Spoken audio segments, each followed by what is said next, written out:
howdy there, Internet people. It's Beau again. So today, we're going to talk about Trump looking to the South. Trump's erratic foreign policy continues to blend with his domestic policy concerns and longtime Republican talking points that aren't exactly grounded in reality. Recently, the administration started a highly controversial naval campaign against boats it says are Venezuelan, and claims they're tied to the movement of illicit substances from that country. Colombia has suggested the U.S. has made at least one mistake. There are some signs that the Navy knew they were Colombian, but that it fit within the guidelines provided. Why is it controversial, aside from the possible error? Well, some experts suggest the campaign is wholly unlawful because the president doesn't have the authority to engage non-combatants in this manner. Trump has decided to up the stakes in this fiasco in the making by suggesting the U.S. might start engaging targets on land as well as at sea. He's also suggested he has authorized the CIA to conduct covert operations in Venezuela. That's cute, because we all know the CIA has been hands-off Venezuela until Trump said it was okay.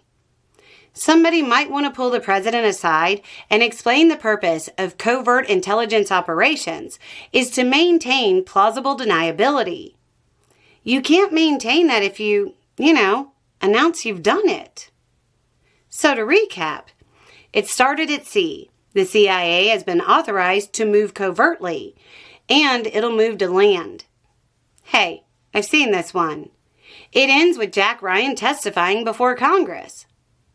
The whole thing is definitely something that could drag the U.S. into a war. Trump is leaning very heavily into his 1980s style just say no foreign policy. From China to Canada to Venezuela, illicit substances moving into the U.S. is being brought up as a reason to punish the governments. The idea is that governments should be able to control the flow of illicit substances. Like the U.S. does. Reminder, the demand is in the U.S.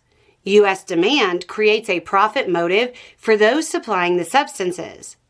Without the demand, the ventures become less profitable. So obviously, the Trump administration would want to address root causes and is actively working on the demand side of the issue, right? Of course not.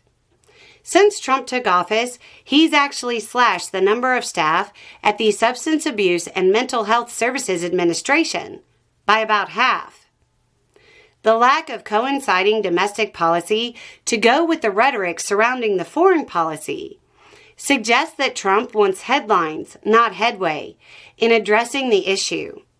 Or it's a total pretext for some other possible reason Trump might want to realign Venezuela.